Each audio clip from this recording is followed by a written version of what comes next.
So you join me back in the Forbidden Lands. Last time Torbelda and Quickpaw found a silver altar and they put it onto Nosik, Quickpaw's horse.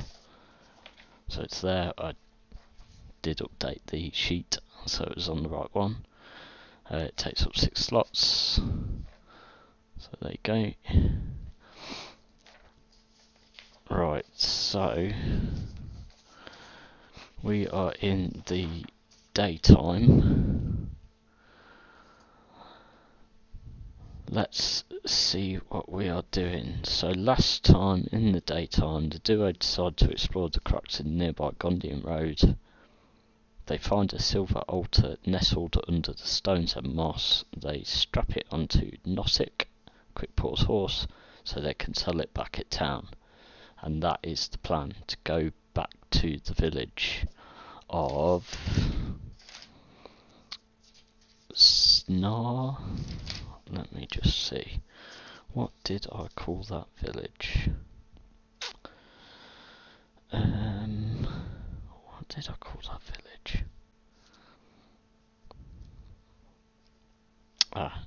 So it was Snad. The village of Snad, which is here. So we are two tiles away. So we could potentially get there in 1/4 day. Okay.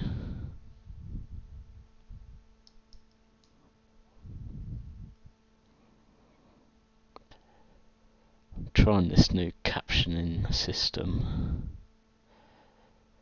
I noticed it said quart today, and it should have been quarter today. But it's pretty good for free, so I'm not going to quibble about that. Right. The evening we are going to try and get back to Snad. So, assign and resolve tasks. So, Quickpaw is going to lead the way, and Torbelda will keep watch. So, Quickpaw leads the way back to Snad. Torbelda keeps watch. Okay, so the roles are assigned. So we need to see if there is an encounter. So we draw a card and we get a 2 of spades. So that means there is going to be a random encounter. So roll D66 and we'll see what our encounter is. So D66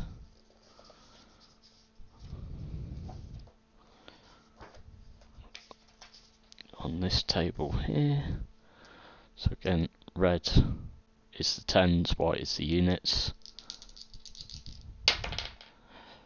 35. Okay, 35. And we are in forest, so that is encounter 14. Let's see then. The skeleton in the tree. Okay, and we are in that next hex.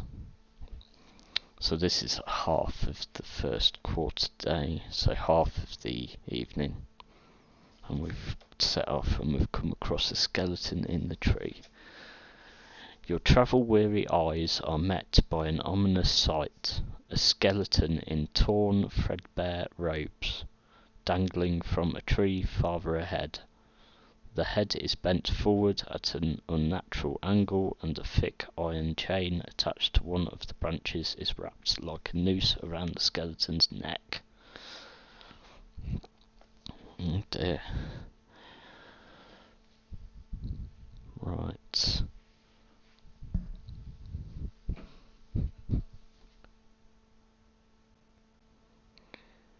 So, let's see.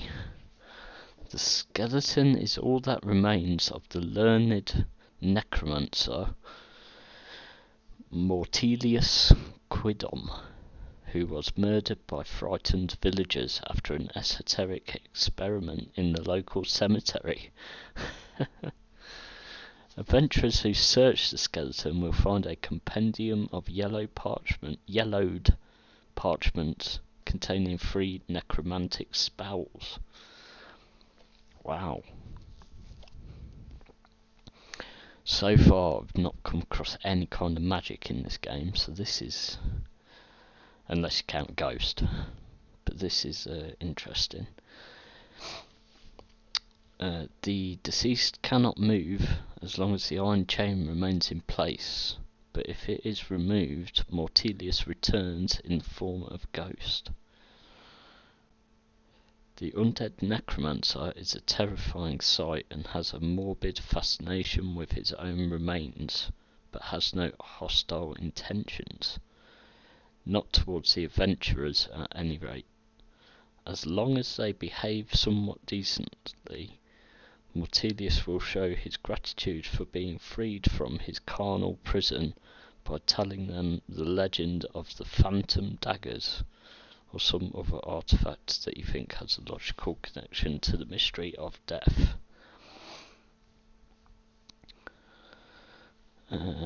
Should the player characters decide to attack Mortelius, he will summon all his unholy powers to turn the adventurers into undead slaves. As a ghost, he is a formidable adversary, but fortunately cannot move outside of the tree where he met his untimely death. Mortelius has stats as a ghost, but with strength 12 and wit 7. Strength 12. Wow. Okay. So let's think this through. So,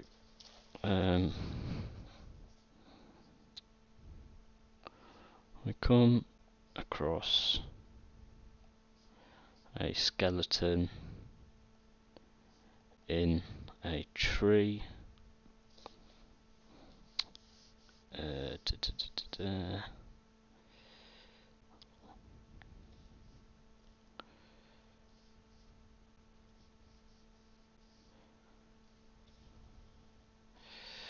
Now, come across a skeleton in the tree.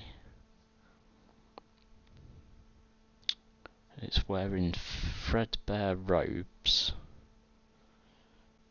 The head is bent forward at an unnatural angle, and a thick iron chain attached to one of the branches is wrapped like a noose.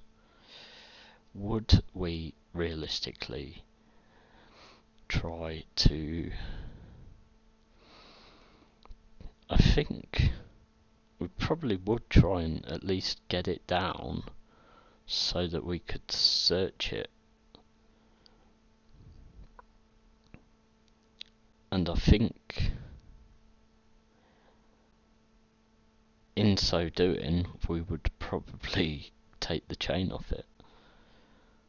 So that's what's gonna happen, I say. So we come across a skeleton in a tree and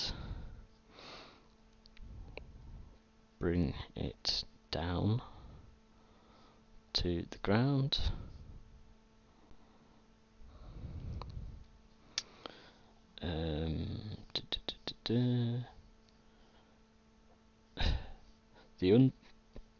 The form of an undead necromancer.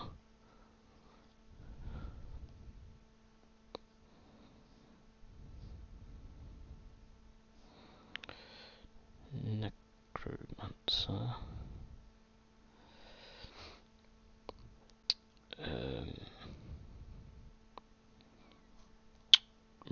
Returns. Appears. And stares at its body.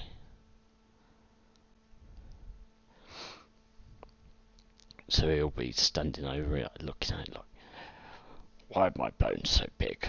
I thought I was a slight guy. Mortelius. A morbid fascination with his own remains. Judging by these remains, I've been dead for quite a while. So, as long as the party behaves somewhat decently, I think, given the past experience with Castilla, the other ghost we've met, who was initially, they were scared, but she turned out to be quite helpful, or at least reasonable. So I think they would be quite, well, as the book put it, behave somewhat decently. I think they'd be okay with this ghost appearing. Mortelius will show his gratitude for being freed from the prison by telling them the legend of the Phantomdaggers, or some other artifact. Well, I don't know of the artifacts, so I'm going to go for the Phantomdaggers. So, the ghost, Mortelius,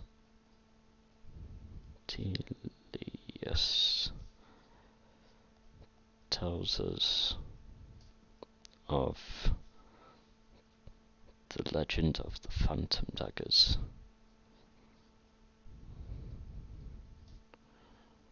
The Phantomdaggers.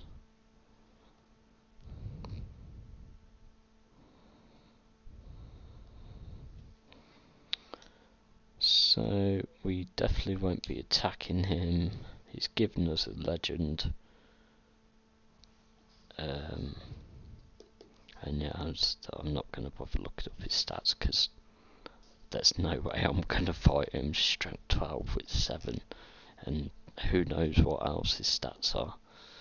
Yeah, I'm not even going to consider tussling with that. Okay.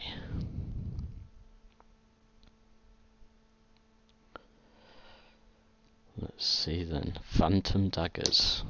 Let's look that up in the Game Master Guide.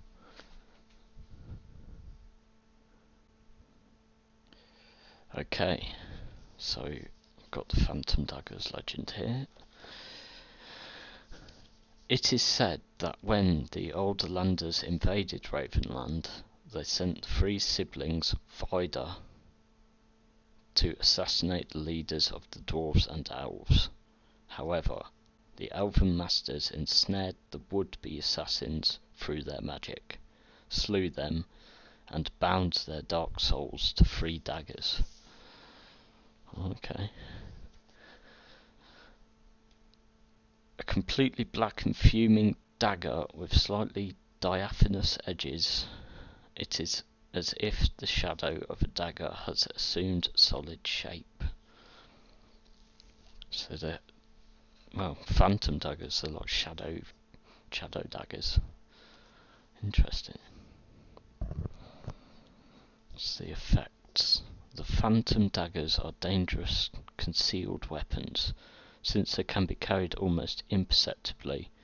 If one is placed with the handle against the palm of the hand while pressing the index finger of the other hand against the tip until blood is drawn, the entire dagger will sink into the palm of the hand, where it is only visible as a dark spot on the skin.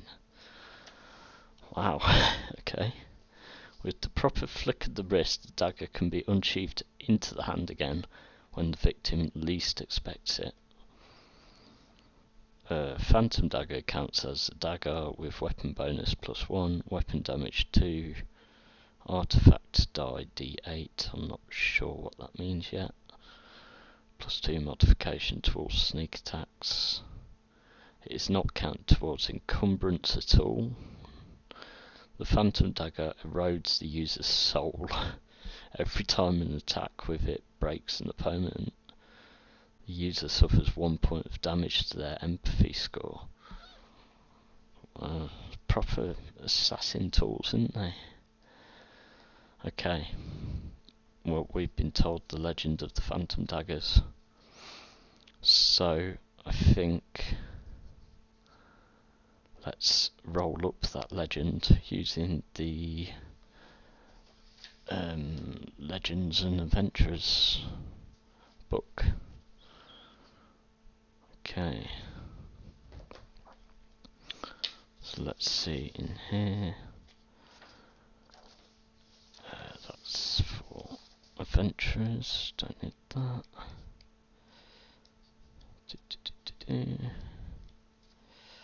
Legend generator. Okay.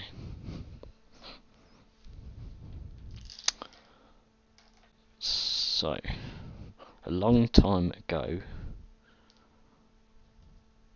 let's do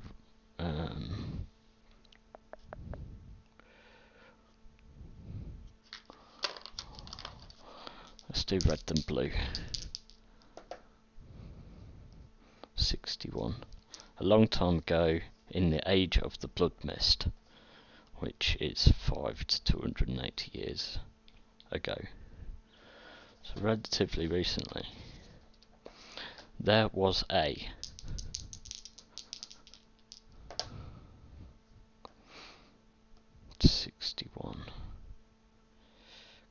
cunning,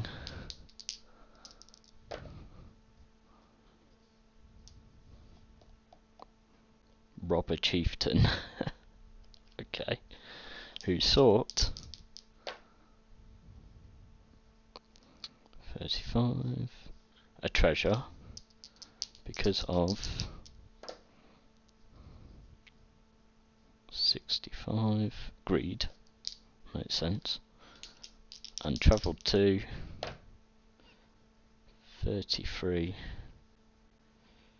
a tower located, that's D6 here, okay, in A/some 66 mountains. Right, so there's a tower in those mountains that are apparently here. Okay, so the nearest mountains are right here. So there's a tower in those mountains. In the direction of north. Okay, so north mountains up there. As the legend goes, it is said that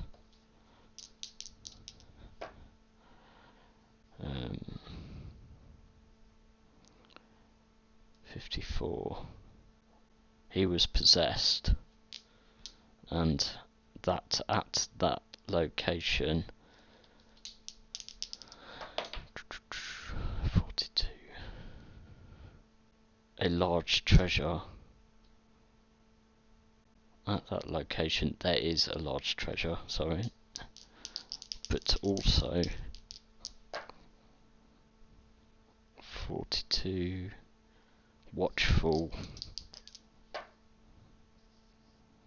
23 watchful orcs. Right, okay, so we've got these Phantomdaggers that were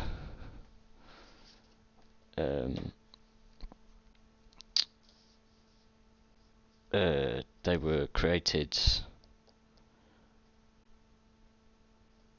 during the Outlander invasion. So the year now is 1175. So 1175 years ago is when the humans shifted over to this land, or south of this land. Then some point later, I want to say 500 years later, they decided to come north to the Ravenlands and try and take some of the land off the dwarves and elves. So the those humans, the Alderlanders, sent 3 siblings to assassinate the leaders of dwarves and elves. Elven masters ensnared their slew them and bound their souls to these daggers. And then there's a legend that these daggers may have been found by a cunning robber chieftain who was after that treasure of the 3 daggers in a tower just to the north in the mountains. But that treasure is being watched by some orcs. How interesting.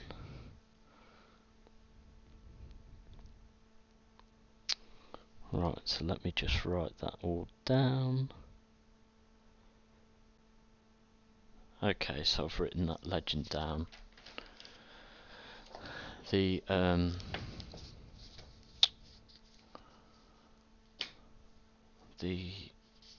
legends I've found so far all seem rather terrifying just for the 2 of us, but maybe I'm just being a scaredy cat. We'll see. Okay, so that was an eventful first quarter day. So we're in the evening, we're making our way to Snad. We come across the skeleton, tells us of the legend, etc, etc. Okay, next half of this quarter day, because that was only half of the evening, now we use the other half to go on to the tell you what, I didn't do a lead the way roll, Pathfinder roll for Quick Paw, which I should have done. So let's see, survival for him is 3, so he has 3 skill in survival. Oh, my dice gone. So 3 skill in survival, and then wits he has 4 base dice. And what's the weather? No impact from the weather on this roll. So let's see if he can lead the way without having a mishap. Okay, yep, there's a 6. Just the 1 6, that's all we needed though. So it's led the way, it's all fine. Next, we're going into Snad. So again, we're in the village and we need to do a lead the way roll again. So do we have to do it once per quarter day or once per hex? I think it's just once per quarter day actually, so I think we're done there. So we are now back in Snad.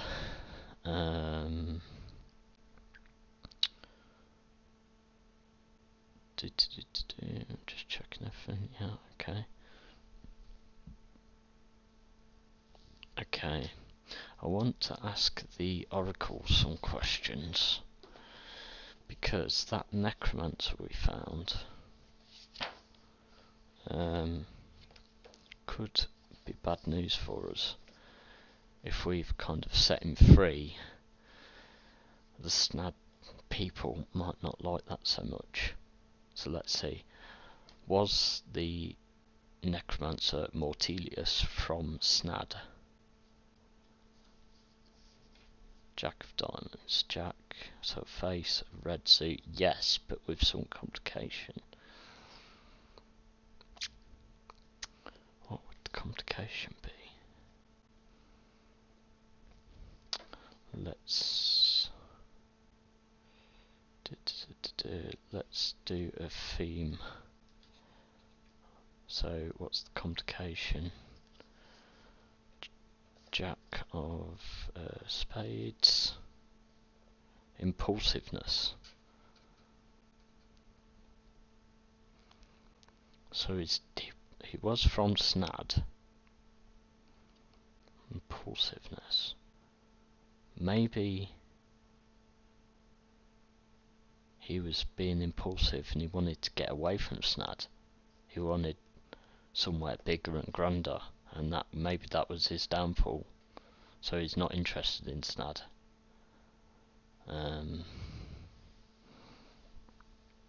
Would the people here know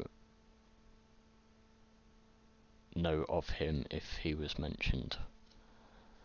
10 of diamonds. It's 10 of red suit. Yes. Okay, yeah, they definitely would, because higher numbers are more definitive.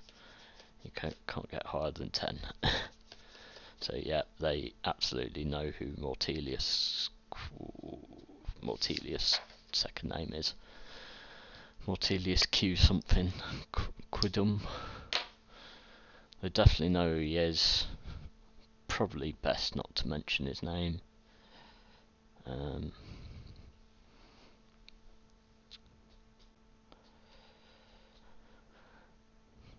Okay, so what shall we do now?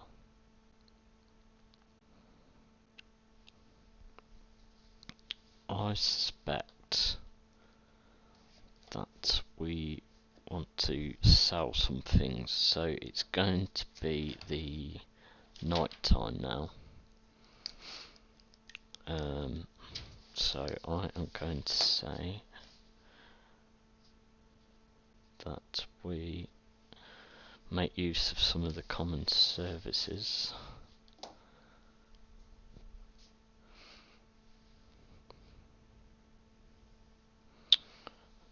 Which are somewhere. Player's Handbook, I believe. Common trade goods. Gear 179.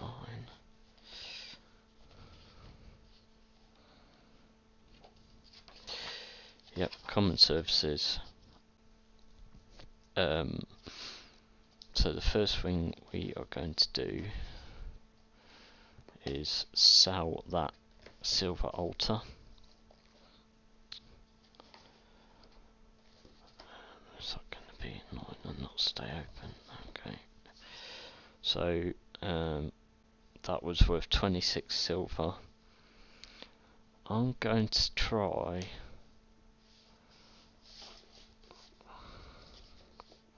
and see if who has it. Quick Paw has it, doesn't he? Okay, I'm going to do two things. So the first thing I'm going to do is make a manipulation roll with Quick Paw to see if he can sell the silver altar and get a bit of a better price. So he has 1 in manipulation, and that's an empathy roll, so he also has 3 base empathy. And I'm going to say Torbelda helps him. So we'll get an extra 1. Let's just keep them separate colours. So he needs a success here, and if he gets a success, I will roll another dice and see how much extra silver he manages to get for it. Let's re-roll that. Okay. So that is 1 success, which is what I needed. So since it's only 1 success, I will roll 1d6, and I'll say that's how much extra silver he gets. Just a 1. Okay. So he haggles a bit with the storekeeper, and he manages to get 1 extra silver. So he sells the silver altar for 27 silver. Okay. So that's a good start. I will update that shortly. And next thing I want to do is we will buy the common services, so we will have some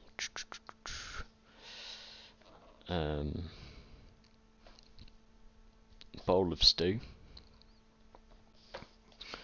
which is 3 copper.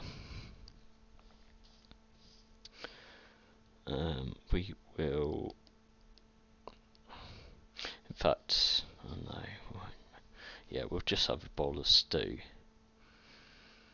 each, which is 3 copper each. We will drink our own water, because if I wanted a meal and water it would cost me 1 silver, and I'm being tight. So that takes me down to 3 copper, 3 silver and 8 copper for quick pour.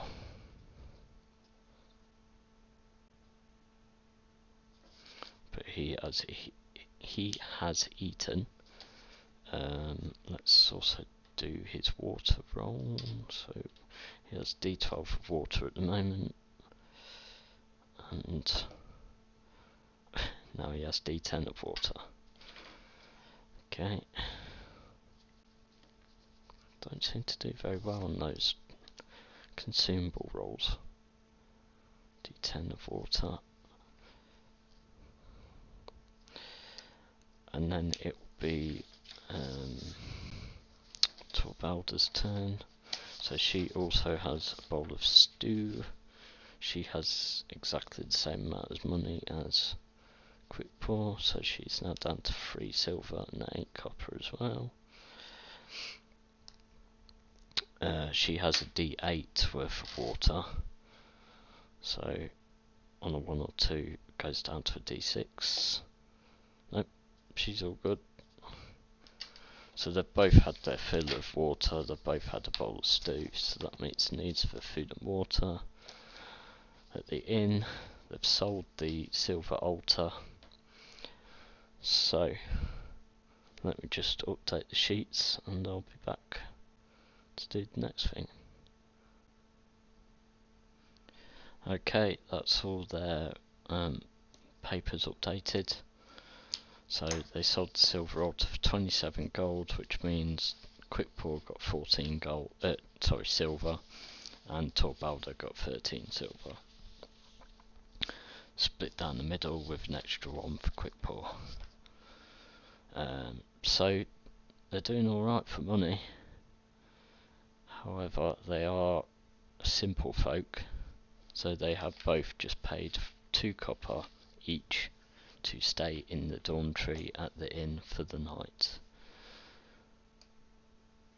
So it will now be the next day. I'm assuming we don't have to roll for an encounter when we're staying in a village in an inn.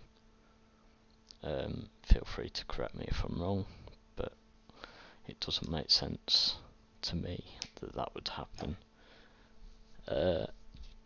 So now we are on 17th day of full turn, so year 1175. 17th day of full turn. And it's the morning, so we need to do the usual steps. So shuffle the cards, I'll do that in a minute.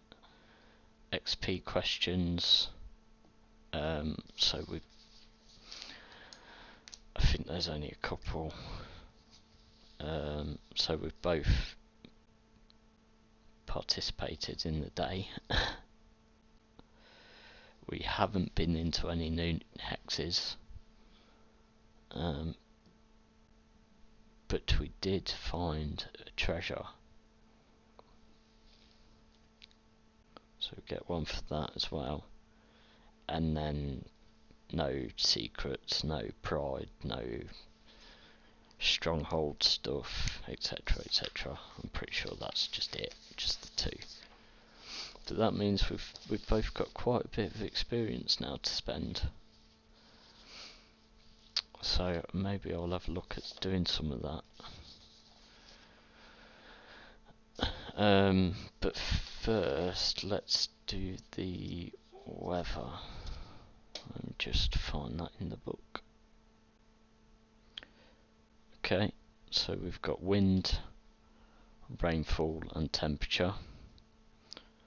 So let's just see for the wind, D6. That is a 6. Oh, it's a storm. So make camp is going to be -2. And for a quarter day, all player characters must succeed with an endurance to keep moving. I don't think we're going to be moving much. So it's a storm, make camp -2. Storm. Luckily, we are in the village at the moment, so that hopefully won't affect anything. Rainfall is also a 6. Makes sense, I suppose. So it's a downpour, which means lead the way is -2. Downpour.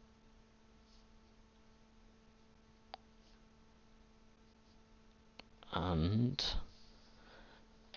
for a quarter day, all player characters must succeed with an endurance roll to keep moving. In storms and downpours, one roll is made with a -2 modification. So if I wanted to leave the area, I would have to do endurance rolls with -2 modifications. Thankfully, I hadn't planned on going anywhere for at least one quarter day, so we should be okay. Let's see what the temperature is. 6 again, 3 6s in a row. Cool. All player characters who are not in a camp must succeed with an endurance roll over quarter day or become cold. Okay, yeah, so it's not a nice day. There's a storm, there's downpour, and it's cool. I'm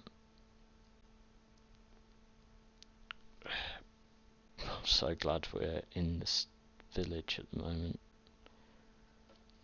Endurance or become cold. So yeah, it's not good, is it? Right, so that's the weather out of the way. Need to shuffle the deck, we've done the experience. So now, let me just pause while I shuffle the deck. Okay, that's the deck shuffled. So, assign and resolve tasks. What do we want to do? Well, first thing I know that wants to happen is I want Torbelda to cook the raw meat that Quick Paw got off the rabbit. So hopefully we can each get some food dye back. So that requires a chef roll, I believe. Better just quickly look that up. Okay, so I found the chef talent. So you know how to cook using simple things even while you were on the journey through the wilderness. So Torbelda has rank 1 in chef, so you can turn up to D6 units of vegetables, meat or fish into food. Cooking requires a fire and takes a quarter day. In a proper kitchen you can cook up to 12 units of food in a quarter day. So because she's in a settlement, I'm going to say she can easily find a fire.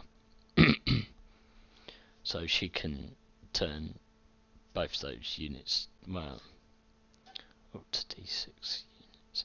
So yeah, she could turn one of those raw meat into a D6 of food. I thought there was a skill roll involved, but it turns out not, from what I can tell. So let's just say she does that, I guess, and she will have that herself. So she's up to a D6 in food. That was quick pause sheet. Okay, let's say quick pause. How's that then? Dear, I'm all over the place, aren't I? Okay, so I'm down to one raw meat. Now, while Torbelda is doing that in the first quarter day, what are we going to say quick pause doing? Let's see how we're doing on the consumables. D10, D10, D6. Could probably do with some water. Now, I feel like because we're in a settlement, it would be quite easy to get water. Maybe there's a well, or they are right next to a river as well. But I kind of like the game of foraging for water, so that's what I'm going to do.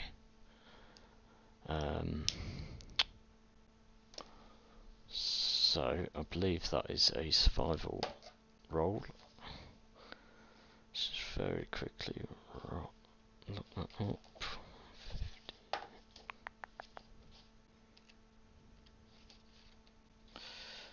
Forage. Looking for edible plants and drinkable water. So it's you can't forage yet.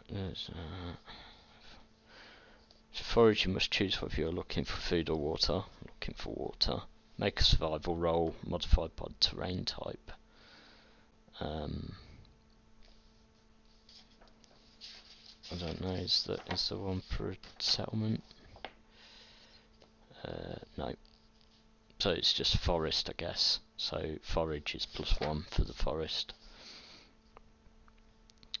So a roll of survival with +1 to look for water.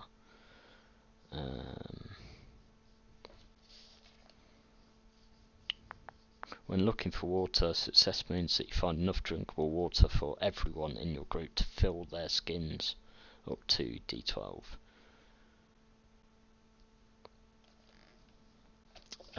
If I fail, there is a foraging mishap. So let's do this roll then. So, quick pour. While Torbelda is back at the village cooking rabbit, quick pour is out looking for water. Maybe he's gone down to the river. I mean, it wouldn't be that hard to find water next to a river, would it? Surely. Or maybe he's looking for fresher water. Don't know. So what do we need to do? Survival. So he's got 3 in his survival skill. Survival is 8 wits, and he has 4 base wits. And then he also gets +1 because of the terrain being forest. So let's see. Okay, yeah, there's 4 successes there. So I easily do that. No problem at all. So we are both up to D12 water.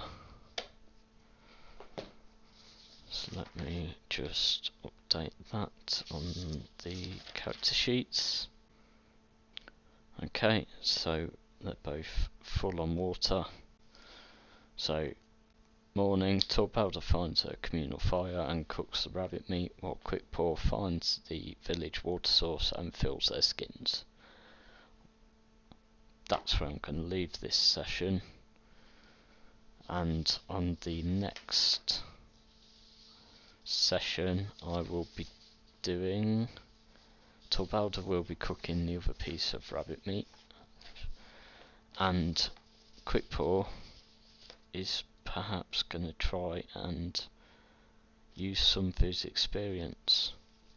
What in, I don't know yet, but we'll see if we can put some of that to good use. And then maybe we'll eventually make it back across the river and go and see Callista to hand in this quest. Thanks for watching.